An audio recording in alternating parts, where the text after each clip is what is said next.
name is Tony Pulley. And I'm Brandy Pulley. I'm here to tell you a big long story of my salvation. I used to stay drunk 24/7 pretty much. I was good to drink anywhere from 12 to a case of beer a day. I smoked a lot of weed. I was good for about a half ounce of weed a week. It's hard to say what I can say, what I actually remember, because most of the time I didn't remember. But the things I do remember, that I was a very selfish person. Everything was all about me. I worked every day, not just to work, but for the money. I was a big money chaser. I didn't care about our bills. We struggled for years with it because I didn't care about the bills.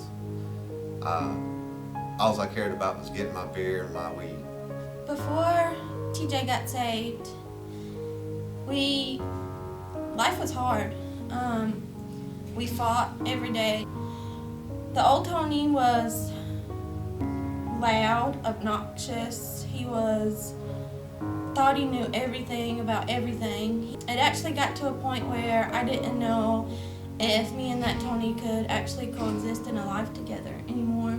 I remember sitting in my room one day and I was like, God, there's nothing else I can do here. If anything's going to happen inside our family, it's going to have to be you, and it's going to have to be something that I'm not capable of doing. I came to church here on a series called Screwed Up. I kind of knew I was a screwed up person, but at the same time, I really didn't care. I didn't think it mattered. I knew whatever I'd done wrong, that Jesus would forgive me no matter what. About 6 months ago, came to a Saturday night service, and the worship team was pretty much into it real good and had me pumped up. I actually came back the following Sunday, the next day, just to come to listen to the music. I come in here and listen to the music, and Lance said one little phrase that caught me.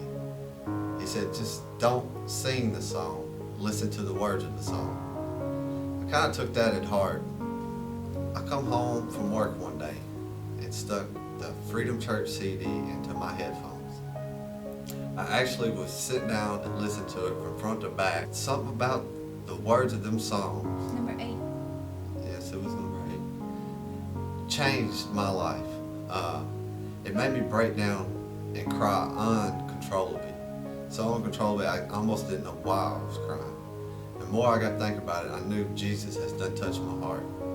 When he touched my heart, I realized how of a person that I was in the past, how I always come home drunk, I always wanted to smoke.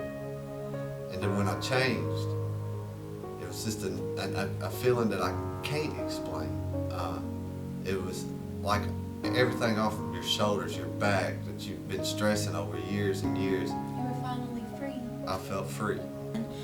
I didn't know what quite was happening until we got up and I asked him if he was ready to go inside, and he wouldn't look at me. And I looked down and I remember seeing this big old puddle of tears, like where his face was over the pavement in the garage.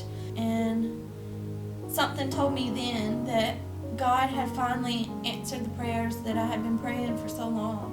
It was so funny because the very next day, it was like you could just see the light in his eyes. You could see that he finally had a peace about him that wasn't there before, that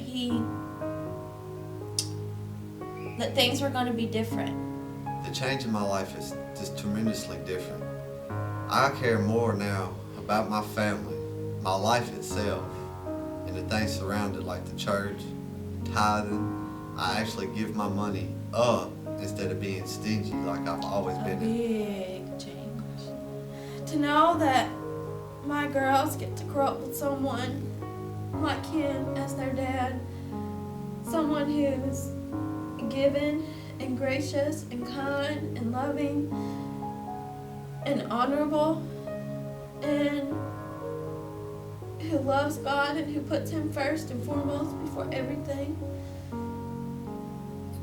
It's just an honor. Me and my change in my life has made me realize that I'm not a better person now, but I'm a better father and a better husband than I probably would have ever been if it wasn't for Jesus.